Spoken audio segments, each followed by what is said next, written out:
አባ ገብረ ኪዳን ግን ምን ነክቷቸዋል? በእውነት ይህን እንዴት በአደባባይ ሊያወሩ ቻሉ? ጳጳስ ሲያጨስ ነው አይቻለሁ። ጳጳስ እያጨሰ ጋር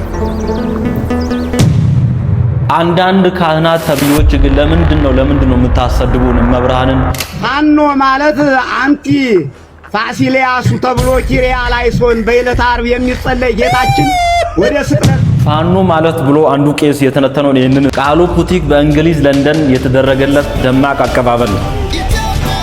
እዚህ ጋር ደግሞ ቃሉ ፑቲክ አሜሪካ ገብቷል ይላል። እንደምትመለከቱት ነው እንግዲህ ማርያምን የሱን ስኬት የኔ ስኬት መስሎኝ ነው የታየኝ ከሚባለው በላይ ይገባል። እግዚአብሔር ጨምሮ ጨማብሮ ይስጥ፣ የልፋትን ዋጋ ይስጥ ይላል። በጣም ብዙዎች የተቀባበሉት ወንድማችን ቃሉ ፑቲክ አሜሪካ ገብቷል፣ እንግሊዝም ገብቷል የሚባል ነገር እየተሰማ ነው። ባለፈው አንድ ያነሳነው ነገር ነበር።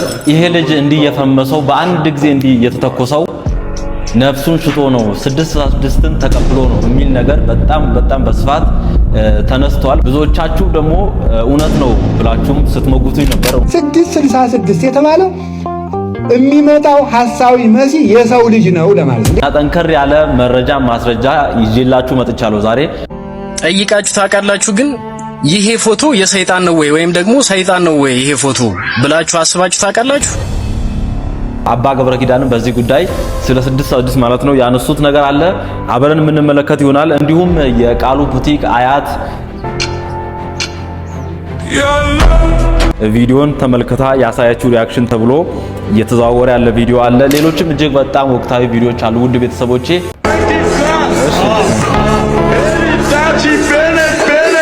ሆሊ ስፒሪት አንተ ደነት አትደብ ክርስቶስ መብረቅ እያብለጨለጨ የሚመጣበትን ጊዜ አይደለም። ለኛ ምጽአታችን የምንሞትበት በሩ ይዘጋል። ሳንቆርብ ይመጣል፣ ሳንታረቅ ይመጣል፣ ሳንጸልይ ይመጣል፣ የበደልነው ሳንክሰው ይመጣል። እንደተዝረከረክ ይመጣል። እግዚአብሔር የመዳን ጊዜ ሰጥቶናል። በመዳን ቀን ሰው ይታመማል። እግዚአብሔር ከዚህ ያውጣቸው እባካችሁ፣ እግዚአብሔር ከዚህ ያውጣችሁ በሏቸው ጴንጤዎችን። ለሚመጣው ዓመት ከፈቀደ ጌታ እየሞከርኩ ነው ለሞመር ጌታ እግዚአብሔር ይባርክ፣ ምኞትን ያሳካል።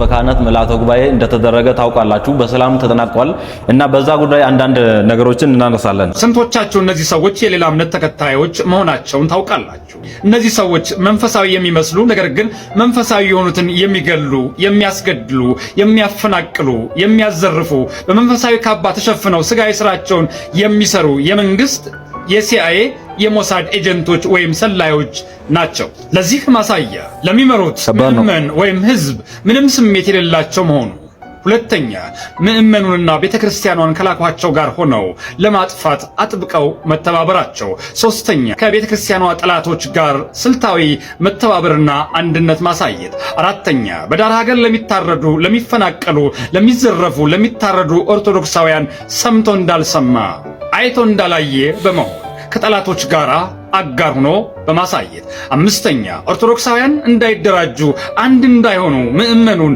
በአደንዛዥ ትምህርታቸው ማደንዘዝ፣ ስድስተኛ ቤተክርስቲያኗን በቀጥታ በማናለብኝነት በመዝረፍና በማስዘረፍ ሌብነታቸውን፣ ዘራፊነታቸውን ለምእመኑ በግልጽ ማሳየት፣ ሰባተኛ በጥንት አባቶቻችን ፍኖተ ሥርዓት ባለመሄድ የተጣመመውን መንገድ በመምረጥ ቤተክርስቲያኗ እንድትጣመም ማድረግ እናም ወዘተረፈ ሌላም ምልክቶችን በማየት እነዚህ ሰዎች ኦርቶዶክሳውያን እንዳልሆኑ አረጋግጫለሁ። ለምሳሌ በአርሲ፣ በሐረር፣ በአሰቦት፣ በአዲስ አበባ ወዘተ ስለሚታረዱት ኦርቶዶክሳውያን ግድላቸውን መንኩሰናል ይሉሃል። በሚሊዮን የሚቆጠር መኪና ሲነዱ ታያቸዋለህ። እኛ የምንወክለው ሰማያዊውን ነው ይሉናል። ለምድራዊ አጀንዳ ሲያጎበድዱ ታያቸዋለህ። እኛ ተገንዘናል፣ መንኩሰናል ይሉናል። በፍርሃት አጥር ውስጥ ገብተው ተወሽቀው ታያቸዋለህ። ጿሚ ታራሚ ነን ይሉናል። ምእመኑ ተርቦ እነሱ ግን ጮማ ሲቆርጡ ኬክ ሲባርኩ ታያቸዋለህ። እና እነዚህ እውነት ኦርቶዶክሳውያን ናቸው? ከባድ ነው። እኔ አንደበቴን ጳጳሳት ላይ ለማንሳትም ይከብደኛል። እናንተ የምትሉትን በሉ።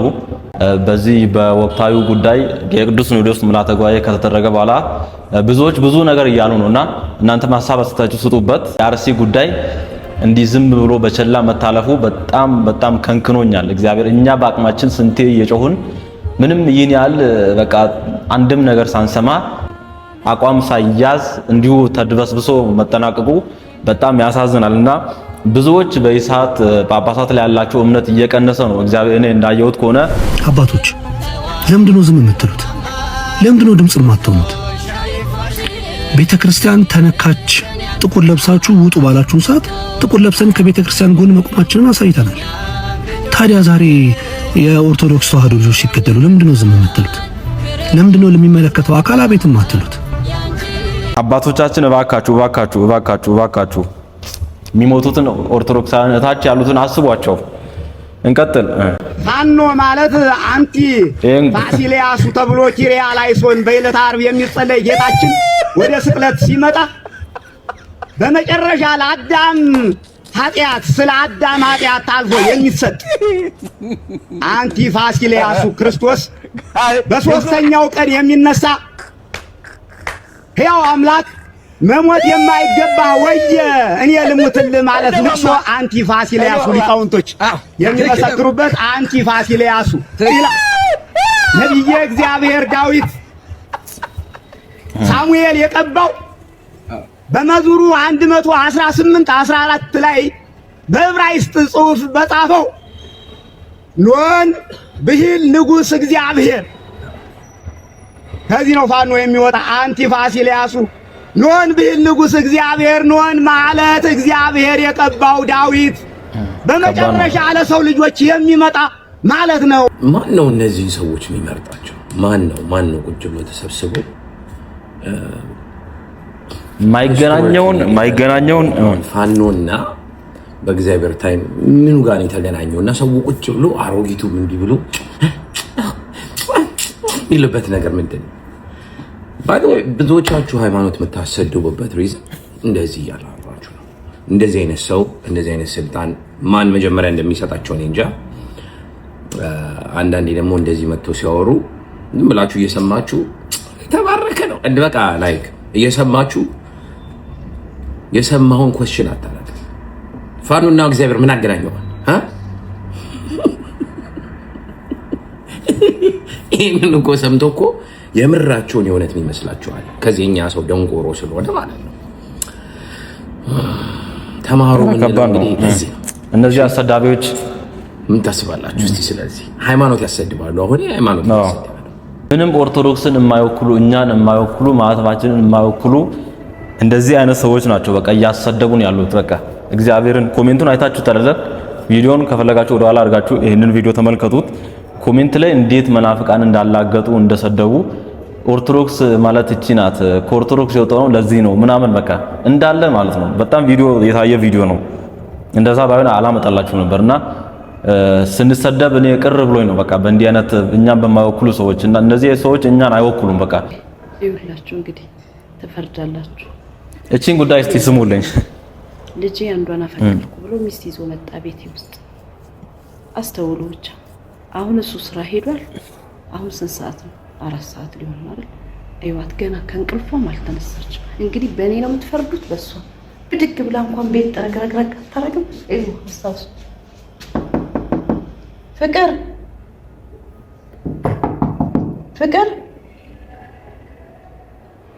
ፍቅርታ፣ አረ ፍቅርታ፣ ወይ ጉድ! እናትሽን ቤት እንዲህ ነበር የምታኘው ነው? የሞኝ ቤት ተገኝቶ ነው እንደዚህ የምትጋደሚ? ሰራተኛ 6000 ብር በገባበት ሰዓት አንቺ እስከ 6 ሰዓት ልተኝ ነው?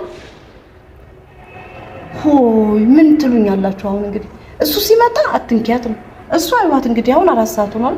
6 ሰዓት ለምሳ ትነሳለች፣ ሲኒ ታቀራርባለች። በቃ እኔ እንደ ሰራተኛ ሰርቼ ምን ብዬ ያቀራረብኩትን በልታ ትተኛለች። እንደዚህ አይነት ትዳር አለ እንዴ? ስታገቡ ራሳችሁን ቻሉ ሁላችሁም። አሁን ይምጣ ራስን ችለው ውጣ ነው ማለት። ትዳር ብለህ ስታስብ እናትህን አምጥታ አታቃጥል። ችለህ ራስን ችለው ውጣ። አለበለዚያ እየሰራህ ኑራ። ምን አይነት ነው እንደዚህ አይነት ህይወት? አረኛ እንደዚህ አልነበርም በፊት። ይዋት ተኝታለች። እንግዲህ አሁን ቢመጣ እኔ ነው እንትን የሚል አውቄ ነው የቀረጽኩት እንዴ ህዝብም አይቶ ፍርድ እንዲስ አይ አማች ማለት ክፉ ናት ምናምን እያሉ አንዳንዶች እሷን እቺን እናት ሲወቅሱ እያየው ነበር ኮሜንት ላይ ምናምን። በእውነት ይሄ ምን ትላላችሁ? ሐሳብ አስተያየት ስጡበት። እናንተ ኮሜንት ላይ ምን ተሰማችሁ? ቪዲዮን ስታዩ ይሄ ልክ ነው አግባብ ነው ትላላችሁ? አንድ ነጥብ አንስቼ አባ ገብረ ኪዳን ለእንዲህ አይነት ነገሮች ምላሽ የሰጡበትን ቪዲዮ አሳያችኋለሁ። እኔ አንድ ማነሰው ነገር በእውነት መጀመሪያ ራስን ሳትችል ለምን አገባ? አግብተስ ደግሞ ቢያንስ ትንሽ ቤት ተከራይተህ ምናምን መኖር አችልም ነበር? የልጅቷ ባለቤት ላይ ነው እኔ ጥያቄ ማነሰው። ቤት ገዝቶ መኖርስ ይቅር፣ ቤት ተከራይተህ ቢያንስ ለመኖር አቅሙ ሳይደርስ እንዴት አገባ? አግብተስ ደግሞ ወደ እናት ቤት እንዴት ትወስዳለህ? ወንድ ልጅ ከማግባቱ በፊት ቀድሞ ሚስቱን የሚያስተዳድርበት ምን ሊኖረው ይገባል? ሀብት ማፍራት። አዳም እኮ ሀብት አጠራቅሞ ነው ሔዋንን ያገባ። እሱ ባያጠራቅም ማን አጠራቅሞለታል? ይሄ እኮ ይውላችሁ አያስተምራችሁም? ለአዳም እግዚአብሔር ዥርቅቃ ያለ ቤት ሞልቶ ነው እዚያ በኋላ ሚስት ያጨለት ማለት የፈጠረለት። ስለዚህ አንተ ዝም ብለህ ገነት ሳትሰራ ሚስት አጮልኝ ትላለህ አይደል? ገነት ሳትፈጠር ማለት መጀመሪያ ገነት ነው የምትፈጠረው፣ ቀጥሎ ነው ሚስት የምትመጣው። ዝም ብሎ አጭቶ የሰው ልጅ ምን አለህ ምን ታበላኛለህ ስትል ይኸው እግዚአብሔር ያሰጠንን እንበላለን የሚባል የጅል ጥቅስ የለም። እኔ የፍትሐ ነገሥት ላይ ምንድነው መሰላችሁ የሚለው? አይ እንደዚያ ስል ግን የግድ ሀብታም ችግር ነው የሰው ልጅ ችግሩ ለራሱ የምትመቸውን ትምህርት ነው የሚወስደው። ይሄው ምናምን ደግሞ ብሎ ሊል ይችላል። እንደዛ አይደለም። ሀብት የጋብቻ የጽድቅም የምንም መሰረት አይደለም። ግን ብቻ ተለፍቶ ያልተሳካው ይቅር እንጂ መድከም ያስፈልጋል ነው። እሱን ነው መናገር የፈለኩት።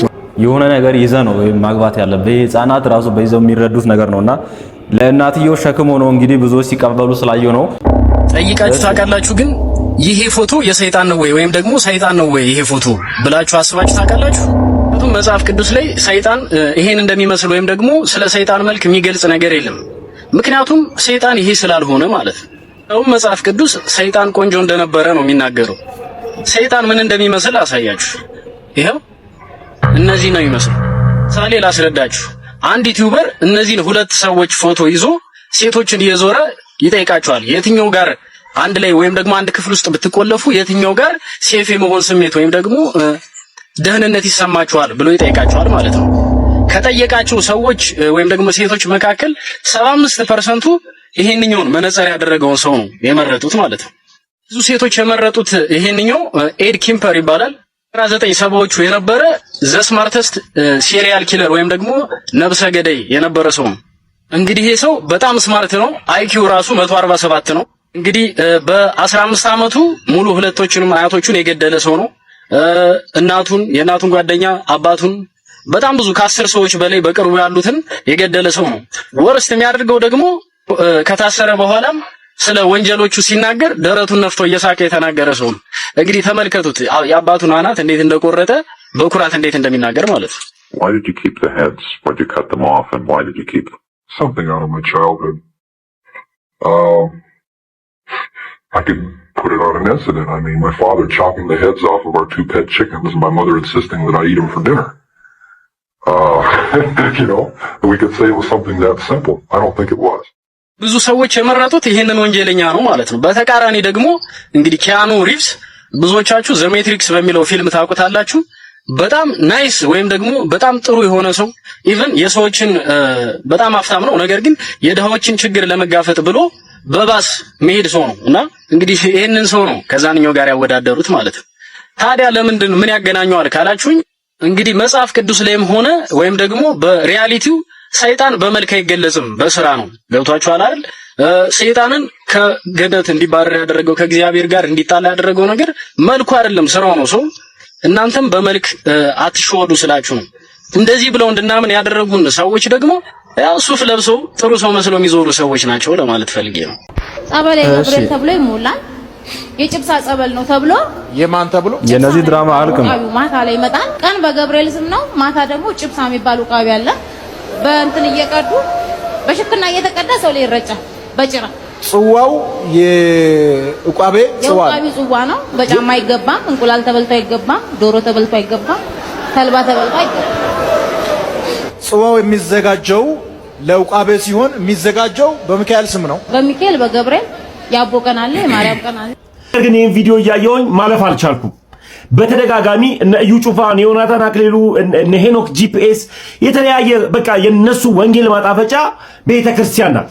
ከዚህ አጋጣሚ አንድ ነገር ነግሬያችሁ ነበር ከሄኖክ ጋር በተያያዘ ከአጋንንት ጋር ቁርኝነት እንዳለው ራሱ እኔ ነኝ ከአጋንንት ጋር ቁርኝነት ያለኝ እያለ መንፈሱና እሱ ሲያወሩ አይታችኋል። ይሄ ደግሞ እዩ ጩፋ ደግሞ ዝም ሲል ጭጭ ሲል ነገሮች ደስ አይለውም። በቃ ጭር ካለ ደስ ስለማይለው ቤተክርስቲያን ላይ አንዳንድ ሐሳብ እንዲሰጡ ሰዎችን የዳቦና የእንጀራ እየሰጣቸው የተለያዩ ነገሮችን ያደርጋል። ከዚህ በፊትም እዩ ጩፋ እንደዚህ ፕሮቴስታንት ልጅን አምጥቶ እንደዚህ አይነት ነገር ሲያስለፈልፋት አይቻለው። ይቺ የምትናገረው እኔ ጠንቋይ ነኝ የጠንቋይ ቤተሰብ ልጅ ነኝ እያለ መንፈሱ ያወራል ማለት ነው። ውሸት ነው። መድኃኒዓለምን ውሸት ነው። ልጅቷ ጴንጤ ናት፣ እናቷ ጴንጤ ናት፣ አባቷ ጴንጤ ናቸው። አሁን ችግሩ እናንተ ኮፒሊንግ አታደርጉም። ይህ ሐሳብ ቤተክርስቲያን ላይ ሲዋሽ እናንተ ይህን ነገር አታሳዩልኝም ማለት ነው። ውሸት ነው። ደግሞ በገብርኤል ስም በሚካኤል ስም ነው ጠንቋይ ቤት የምናስተካክለው። ሊደረግ ይችላል፣ በቀናቶች ሊደረጉ ይችላል። እንኳን በገብርኤል እንኳን በሚካኤል እንኳን በቅዱሳን ስም አይደለም በስሜ ምኖች ይመጣሉ፣ ሐሰተኞች ይመጣሉ። ምን ብለው? እኔ ኢየሱስ ነኝ ብለው። ስለዚህ የዛሬው ድራማ ምን አላለ? አልተሳካልህም። ቤተክርስቲያንን ካለካ የሰራ ስለማይመስል ማለት ነው። አንቺ ደግሞ ተነቅቶብሻል። አትዋሺ። ቤተሰቦች ጠንቋዮች አይደሉም፣ ጴንጤዎች ናቸው። ነገ ከነገ ወዲያ ደግሞ ይሄንን ነገር ቪዲዮን አይተሽ መልስ ካልመለሽ ስምሽን ከነ ቤተሰቦች እጠራለሁ። ስለዚህ ቤተክርስቲያን ላይና ቅዱሳን ላይ የሚደረግ መዋሸት ይብቃላለሁ። ይሄንን ቪዲዮ በመድኃኒዓለም ሼር አድርጎልኝ። ከነዚህ ሐሰተኛ ነቢያት ከአጭበርባሪዎች እባካችሁ ራሳችሁን ጠብቁ። ውድ ቤተሰቦች እስካሁን ድረስ ድንቅ የሆኑ ቪዲዮችን እየተመለከትን እንገኛለን። ቪዲዮ ላይክ አድርጉ፣ ሰብስክራይብ አድርጉ አላልኳችሁ? ኦርቶዶክስ ቲቪን ሰብስክራይብ ካላደረጋችሁ ሰብስክራይብ አድርጉ። የደወል ምልክቷን ተጫኑና ሁል ጊዜ የሚለቀቁ ቪዲዮዎች አንደኛ ላይ እናንተ ጋር እንዲደርስ ኦል በሏት፣ ኖቲፊኬሽን እንዲደርሳችሁ። እኔ በፈለጋችሁት እናሲስ ይሄ አሁን የምትሰሙት ስብከት ማለት ነው የኔ ያንተና ያንቺ የነበረ ታሪክና አሁን ያለንበት ሁኔታ ነው። ከሆነ ሼር ሪፖስት አድርጉታላችሁ፣ ካልሆነ ግን ማሳለፍ ትችላላችሁ። ስሙ። የሆነ ጊዜ ጎበዝ አልነበር ነው? ትዝ አይላችሁም? እነዛ ሳምንታት የሆነ ጊዜ እኮ ጸሎት ማድረግ ጀምረን ነበር አይደል? የሆነ ጊዜ ጸበል እንዴት ነበር? የሆነ ጊዜ ጥሩ ነበር። የሆነ ጊዜ ትተነው ነበር ኃጢአቱን። የሆነ ጊዜ ንስሐ ገብተናል፣ ተሳክቶልን። የሆነ ጊዜ ቆርበናል። ያቺ ቀን ተስፋችሁ ትሆናችሁ፣ ማድረግ እንደምትችሉ ተስፋችሁ ናት ያቺ ቀን። እኔ እኮ የሆነ ቀን ተነስቼ አውቃለሁ በሉ። ለኔ አዲስ አይደለም መውደቅ፣ መነሳትም አዲስ አይደለም። አውቀዋለሁ ጣዕሙን። እግዚአብሔር ሰዎችን ያለ ተስፋ ይተው። ምንም ቢሆን ጎበዝ የነበርንበት የሆነ ቀን ነበር። ያቺን ቀን የመነዘራችሁ ኑሩ። እንዲህ ብላችሁ ተስፋ እንዳትቆርጡ በፍጹም። በተለይ በመንፈሳዊ ሕይወታችሁ ተስፋ እንዳትቆርጡ። ምንም ብትቆርጡ በእግዚአብሔር ተስፋ እንዳትቆርጡ። እሱ ሁል ጊዜ ባለበት ቆሞ የሚጠብቅ አምላክ። አዎ በጣም ርቀ ነው። ወደ ኋላ ዞር ብለን ስናየው የራቅነው መንገድ በጣም ሩቅ ነው፣ ግን ባለበት ነው ቆሞ ወደ ኋላ አላፈገፈገም አለ ክርስቶስ። የሁላችንም ህይወት ነው። የሆነ ጊዜ ጸልየን ነበር፣ ጸበል ሁል ጊዜ የሄድን ተጠምቀን ነበር፣ አስቀድሰን ነበር፣ ማህሌት ቆመን ነበር። አሁን የት ነው ያለነው? የሁላችንም ህይወት የሚነካ ነው። ቃል ህይወትን ያሰማል። በእውነት አባታችን አባ ገብረ ኪዳን ምን ነካቸው ያስባለ ብዙዎች የተቀባበሉት አንድ ቪዲዮ ጋር ደረሰናል። እስቲ ጳጳስ ሲያጨስ ነው አይቻለሁ። ጳጳስ እያጨሰ ጋር ምን ትላላችሁ? እስቲ አሁን ሲጋራውን ቡል እያደረገ መተው እጁን ሳም አድርገው ይሄዳሉ ምዕመናን። እኔ ባይኔ እኮ ነው ያየሁት። ትናንት ራሱ አይቻለሁ። ዛሬ ጠዋት ነው የገባሁት። ገብቶ ይቀድሳል። ቀድሶ ሲወጣ ሲጋራ እያጨሰ ነው የሚሄድ ቄሱ። አሁን የኢትዮጵያ ካህናት ይሄን ብታዩ አትሰቅሉንም? መሀል ከተማ ላይ እግዚአብሔር ጸሎታችን አልሰማን ያለ የሚመስለን በካህናት ላይ ያላችሁ እምነት እየቀነሰ ስለመጣ ነው። እውነት ነው፣ እኛ ኃጢአት እንሰራለን፣ ግን ኃጢአታችን ለራሳችን ትታችሁት እናንተ በእግዚአብሔር ብታምኑ ትጠቀሙ ነበር። ግን ነውር ለቃሚ ሆናችኋል። ከዚያ የተነሳ አትጠቀሙ። አቤት! ይህ ቲክቶክ የሚባለው ነገር ከመጣ በኋላ እሺ ምንድን ነው የሚሻለን? እውነት እቺን ንግግራቸውን ቆርጠው የፊት ለፊቷን ብቻ ቆርጠው የኢትዮጵያ ጳጳስ ሲጋራ ሲያጨስ አይቻለው አባ ገብረ ኪዳን ብለዋል ብለው ጴንጤዎች ሌሎችም የኛ ልጆችም ጭምር ሲቀባበሉት አይቻሉና ይሄ ቲክቶክ ከመጣ በኋላ እንግዲህ በቃ ይሄ ነገር በጣም እያስቸገረን ነው። በቃ የተቆራረጡ ቪዲዮዎች ሙሉ ኮንሰፕቱን ሳይረዱ ብዙዎች በቃ ጀጅ ማድረግ መፍረድ እና አባታችን አባ ገብረ ኪዳን እንግዲህ ይሄንን ነገር ውጭ ሀገር ሜቢ የካቶሊክ ጳጳስም ሊሆን ይችላል ውጭ ሀገር ያዩትን ነው እንግዲህ እየተናገሩ የነበረው ትምህርታቸው ላይ ኢትዮጵያ ውስጥ አይደለምና የተቆራረጡ ቪዲዮዎች እጅግ በጣም አደገኛ የሆኑ ነው። እግዚአብሔርን የቃሉ ፑቲክ ቪዲዮዎች ጋር እየደረሱ ነው። ውድ ቤተሰቦቼ እንግዲህ ዲያቆናትም ቃሉ ፑቲክን እየሆኑ ነው። ይሄን ተመልከቱ ጉድ ማርያም ሆይ እሺ አትፍረድ ይፈረድብሃል የምትሉ ሰዎች ይሄ ሰውዬ ልብሰ ተክህኖ ለብሶ ቤተክርስቲያን ውስጥ ቆሞ በዚህ ዘፈን ሲሰራ ይሄ ልጅ ደግሞ የቅዱስ ዳዊትን በገና በዓለማዊ ስርዓት አምጥቶ እንዲህ አድርጎ ሲያሳይ ዝም ብለን እንድንመለከት ነው ወይ የምትፈልጉት?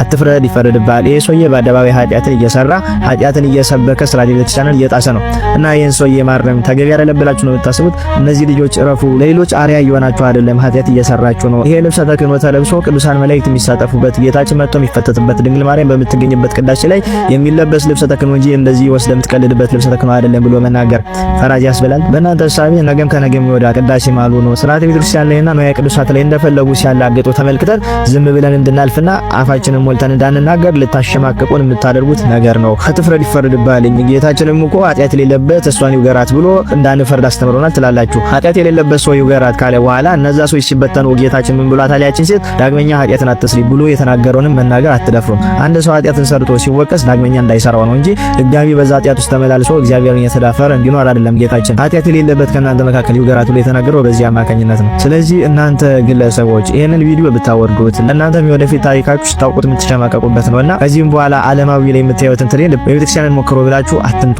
ቤተክርስቲያን የማይነካ ስርዓት አላት። ከባህልና ከትውፊት አፈንግጣችሁ እንደፈለግን በራሳችን ስሌትና መንገድ እንሄዳለን። ዓለም ያደረገችውን እናደርጋለን። ዓለምን እንመስላለን። ቤተክርስቲያንን በዛን ዋጃታለን ብላችሁ የምታስቡ እንደዚህ አይነት ስራ የምትሰሩ ሰዎች ብታስተካክሉ መልካም ነው። እናንተ ደግሞ ማንም ሰው ምንም ያደርግ አትናገሩት ብላችሁ የምትናገሩ ሰዎች አደብ ብትይዙ መልካም ነው። ስርዓተ ቤተክርስቲያን ሲፈርስ ቤተክርስቲያን በዚህ ልክ ስትናቅ ልብሰ ተክህኖ ካህኑ ለብሶ የሚቀድስበትን ልብስ በዚህ ልክ ሲቀልልበት ነገ ምስሉት የቅዳሴውን ማስፈራት ሲሆን የዚህ ልጅ ቀልድ መሆኑን ማሰመቻል አለባችሁ።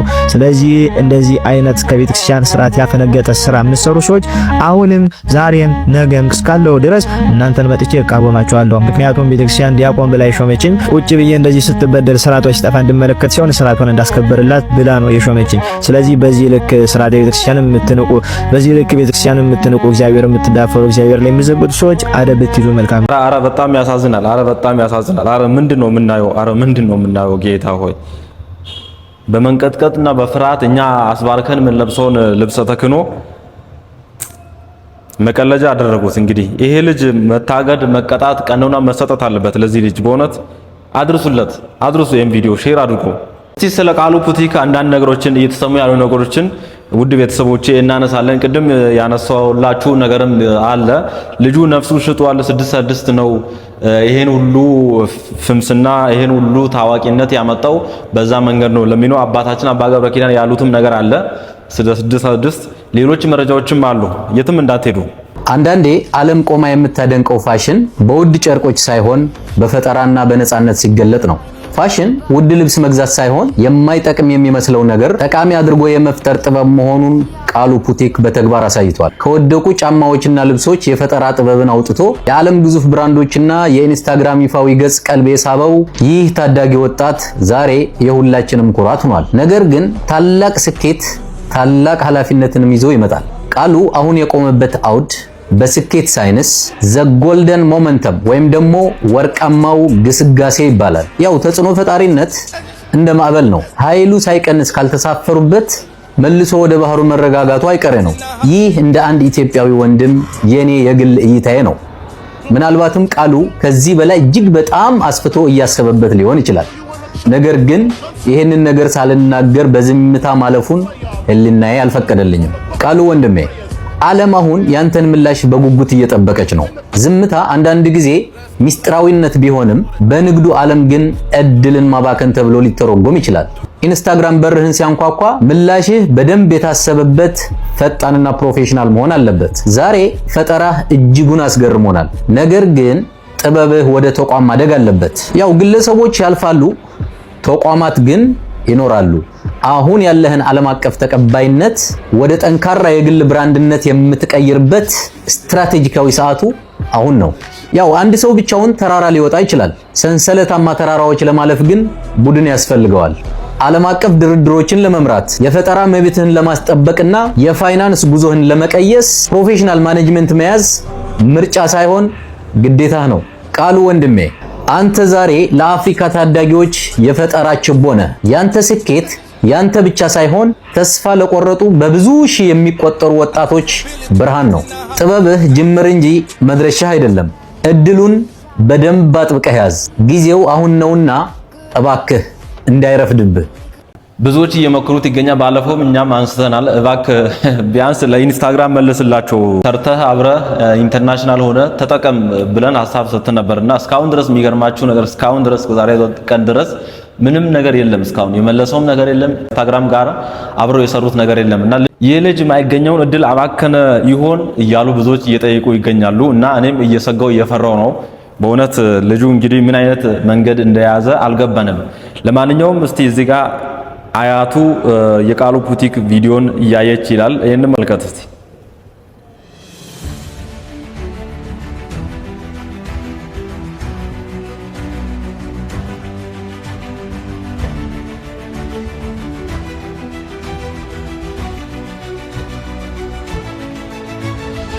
አምሮብሃል በትግረኛ እንግዲህ አምሮብሃል የኔ ልጅ እያለችው ነው እንግዲህ አያቱ። በዙሪያው ያላችሁ ሰዎች ግን ምን ነው ግን ብትመክሩት ምን አለ እግዚአብሔርን። ይሄ ልጅ አዲስ አበባ መጥቶ ነበር ባለፈው። ግን በዙሪያ ያላችሁ ሰዎች በጣም ሞር በእውነት እሱ የምታውቁ ልጁን በደም እንትን ብትሉ ጥሩ ነው። ይሄንም ቪዲዮ እንመልከት እስቲ። ቃሉ ፑቲክ ይኸው እዛ ጋር ለማርያምን እያየሁት ነው።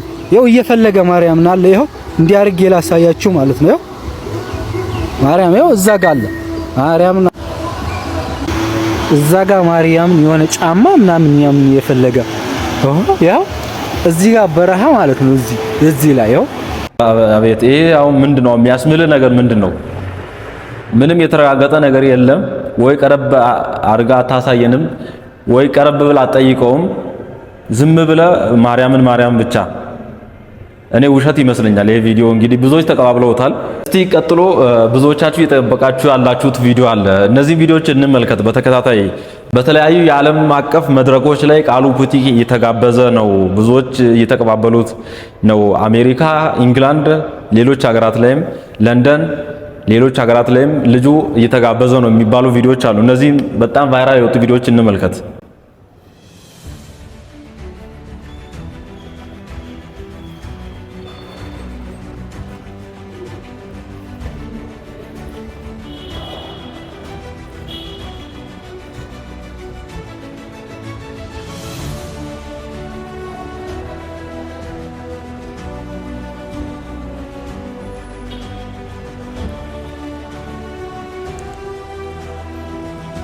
ቃሉ ፑቲክ አሜሪካ ገብቷል ይላል።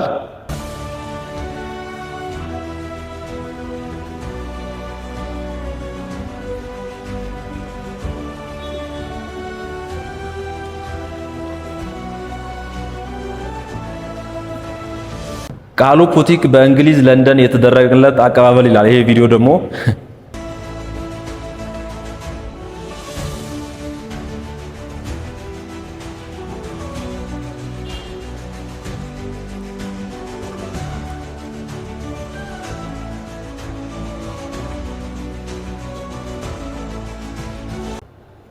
እና ምን ልላችሁ ነው ውድ ቤተሰቦቼ፣ ኢን ሚሊየንስ ኢንስታግራም ላይ ከ20 ምናምን ሚሊዮን ቪው በላይ፣ ቲክቶክ ላይ ከ5.2 ሚሊዮን ቪው በላይ፣ 1 ምናምን ሚሊዮን ላይክ፣ ኮሜንቱ 5000-6000 ላይክ። እንኳን ደስ አለ ወንድሜ። አንዷ እንደውም ምናለች በደስታ ልቤ ሊፈነዳ ነው አለች። እንደውም አንድ ኢትዮጵያዊ።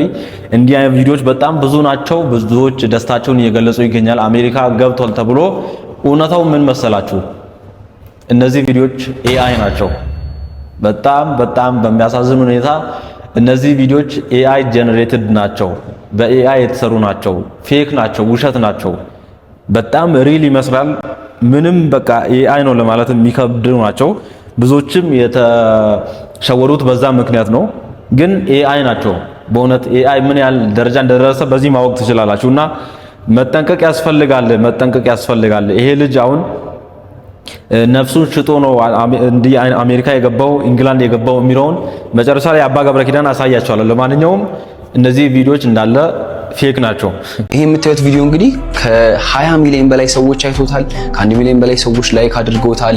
እንደገና ይሄም ጭምር ማለት ነው። ቃሉ ፑቲክ ኒውዮርክ ሜት ጋላ ኢቨንት ላይ ተገኘ ተብሎ ነው የተሰራውና በጣም ብዙ ሰዎች ተቀባብለውታል። በጣም ኢንጌጅመንት ነበረውና ይሄ ሁሉ ሰው እንዴት እንደተሸወደ ባይገባኝም ጓደኞቼ ራሱ ሲልኩልኝ ነበርና ኤአይ ቪዲዮ ነው። በነገራችን ላይ እናንተ ብቻ አይደላችሁም የተሸወዳችሁት። ኢንስታግራም ላይ ይሄ ኒውስ ቻናል ራሱ እንደዚህ ብሎ ፖስት አድርጎ ነበር። ኢንስታግራም ኢንቫይት አድርጎት ምናምን ብሎ ይሄን ኤአይ ፎቶ ተጠቅሞ ፖስት ፖስት አድርጎ አይቼ ነበርና ልጁ ያው አይቀርም ከዚህም የተሻሉ ቦታዎች ላይ መገኘት ይችላል። እኔ ግን ላወራ የመጣሁት AI ጀነሬትድ የሆኑ ነገሮች ምን ያህል ሰዎችን እያሳሳቱ እንደሆነ በዛው እንድታዩ። ይሄ ጥሩ ሳይዱ ነው፣ ቀለል ያለ ነገር ነው። ግን የሰው ልጅ ህይወት ላይ አደጋ ሊያመጡ የሚችሉ ነገሮች ሲሰሩበት ደግሞ ምን ያህል ሊያታልል እንደሚችል ኖትስ አድርጋችሁ በእነዚህ ነገሮች ከመታለል እንድትቆጠቡ ነው። እንደዚህ አይነት ፌክ የሆኑ ነገሮችን አይታችሁ ቶሎ መለየት መቻል አለባችሁ። ሊከብድ ይችላል አይ ነው። እንዴት ነው የሚሰራው የሚለውን ስታውቁት ደጋግማችሁ ስታዩዋቸው ከሪል ቪዲዮ ጋር ለመለየት አይቸግራችሁም እና ደጋግማችሁ ለማየት ሞክሩ። እንዴት ነው የሚሰራው የሚለውን ለማወቅ በጣም ሞክሩ። እንደዚህ አይነት ቀለል ያሉ AI ቪዲዮዎች ደግሞ እንዴት እንደሚሰሩ በቀጣይ ይዤላችሁ እመጣለሁ። ራሳችሁን አፕዴት አድርጉ። መልካም ጊዜ። ራሳችሁን አፕዴት አድርጉ። በቃ ዘመኑ ያንን ነው የሚፈልገው። በተለይ ሶሻል ሚዲያ እንጠቀማለን የምትሉ ከሆነ መጠንቀቅ፣ አፕዴት ራስ ማድረግ፣ በጣም ነገሮችን ማረጋገጥ፣ መፈተሽ፣ መጠየቅ ግዴታ ነው። በቃ ባለፈው ከ150,000 ቪው በላይ የታየልኝ አንድ ጥሩ ቪዲዮ አለ። ብዙዎቻችሁ ሐሳብ እየሰጣችሁበት ቪዲዮ ነው። ስለ ቃሉ ፑቲክ የሰራሁት ቪዲዮ ነው።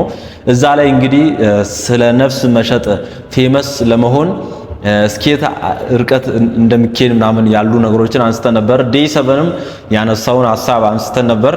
ብዙዎችም ስጋታቸውን የገለጡበት ጉዳይ ነበርና እኔም ሐሳቤን አንስቼ ነበር። ብዙዎቻችሁ ያው ተቃራኒ የሆነ ሐሳብ ከኔ ተቃራኒ የሆነ ሐሳብ እያነሳችሁ ነበር። ልጁን በቃ አለ 66 ነው። ይሄ ልጅ በጣም ያስፈራል ሁኔታ ሁሉ። እንዴት ማንም ከምንም ተነስቶ የትግራይ ልጅ ነውና ከምንም ተነስቶ እንዴት በዚህ ፍጥነት ሊፈምስ ቻለ፣ እዚህ ደረጃ ሊደርስ ቻለ ብላችኋል። ስለ 66 እና አጥር ያለች ቪዲዮ የአባታችን የአባ ገብረ ኪዳን እቺን ልጋብዛችሁ እስቲ አብረን እንመልከት። አሁን ብድግ ብሎ ዝም ብሎ 666 ብላውን እርግጠኛ ነኝ ማለት ነው። አሁን እዚያ ቴዎድሮስ አደባባይ ነው የሚባለው አይደል? አደባባዩ እዚያ ቆሜ 666 ብል የከተማው ሰው ይሰበሰባል። እንደው ቆይ ዓለም ሊድን ነው ከሚል አሁን ከሚል ሰባኪ ሊጠፋ ነው የሚለው ብዙ ሺህ ሰው ይሰማዋል። አይገርማችሁ? ጥፋት የሚናፍቃችሁ ለምንድን ነው? ኮምፒውተር 666 መሆኑ ተረጋገጠ። ማን ያረጋግጥ? ቆርቆሮ እንዴት ነው 666 የሚሆነው? እንደው አይደረስ እኮ ነው ይባል።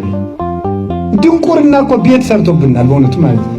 ስልክ 666 ነው ማን ያለ የለም እንደዚህ ምን 666 ነው። እንዲያውም በቅርብ በተደረገ ጥናት ሊል ይችላል አንዱ ደግሞ ጅሩ ነው ወደ ስልኩ ወደ ካሜራው አካባቢ 6 ንጥረ ነገሮች ተቀብረዋል። በጎን 6 በጎን በቀኝ 6 እኩል ይሆናል 666። ይሄ በጥናት የተረጋገጠ ቀመር ነው ይላል። አይ መከራ እንደው አይደረስ እኮ ነው 666 ቢኖር ባይኖር ብቻ አንተ ክርስቲያን ሁን። 666 ቀርቶ 6 ኳትሪሊየን 6 ትሪሊየን መሆን ይችላል። አንተ ክርስቲያን ሁን ቁም ነገር። አሁን ደግሞ በቅርብ መጥቶ የኤፍራጥስ ወንዝ እየደረቀ ነው፣ ዓለም ልታልፍ ቢደርቅ ምን ጨነቀ? እንክት ይበል። አንተ ክርስቲያን ነህ ወይ? ዋናው ቁም ነገር የኤፍራጥስ ወንዝ እየደረቀ ስለሆነ ዓለም ሊያልፍ ነው። ቆይ ሰው ምን አይነት ብልጣብልጥ እንደሆነ ታውቃላችሁ? ስግብግብ፣ ተንኮለኛ፣ ራስ ወዳድ እኮ ነው። ያ ማለት ምን ማለት ነው? ዓለም ሊጠፋ ሲል ቶሎ ብለህ ልትዘገጃጅ፣ እስከዚያ ድረስ ክርስቶስን እየበደልክ ልትቀጥል ማለት ነው። የኤፍራጥስ ወንዝ ከደረቀ ሊጠፋ ነው ማለት ባይሆን ሰሞኑን እንግዲህ እንመለስ ወደ ቤተክርስቲያን ልንል ማለት ነው። በእውነቱ ማለት እግዚአብሔር እንደዚህ የብልጣብልጦች አምላክ አይደለም። በእውነቱ ማለት ያላደለውን ምስጢር እና 666 እንትን ሻንጣው 666 ነው። አልገዛውም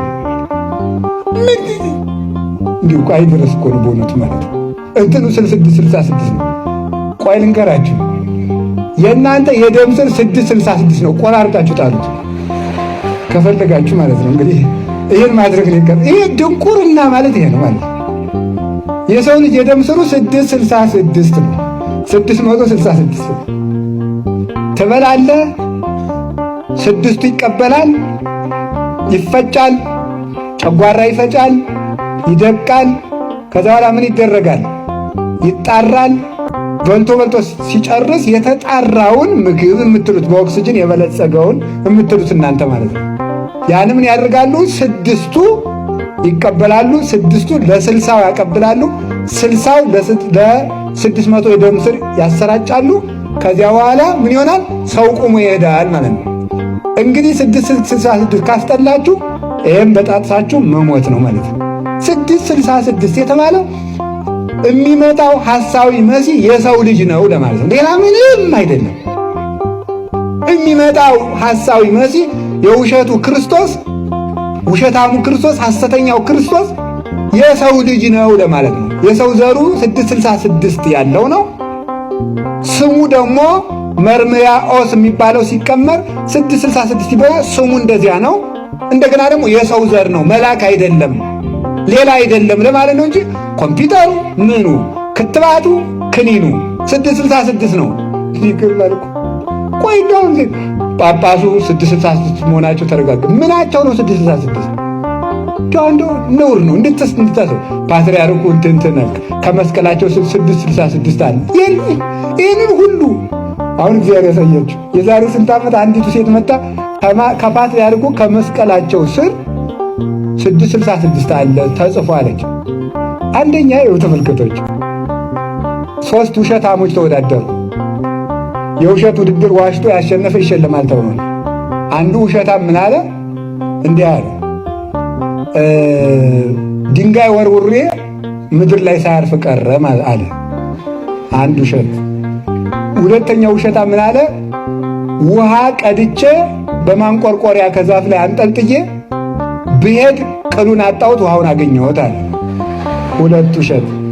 ሶስተኛው ውሸታም በጣም የባሰው ምን አለ? እንደዚያ ስታደርጉን የማይቻቸዋለሁ አለ። ይህ በጣም አስቸጋሪ ውሸት ማለት ነው። አስቸጋሪ ውሸት ማለት ይሄ አሁን የፓትርያርኩን መስቀል ወይዘሮ ገሊት በምን ቀርባ ነው ያየችው? እኔ ራሴ ፓትርያርኩን አንድ ቀን 2-3 ቀን ተሳልሜያለሁ። በእውነት አግኝቻቸው እግዚአብሔር ፈቅዶ እንኳን መስቀላቸው እንዲህ ብዬ ሳይ እንዲህ ብዬም አላያቸው። ወይዘሮ ገሊት መስቀላቸውን ልታሳልም ነው ያየችው።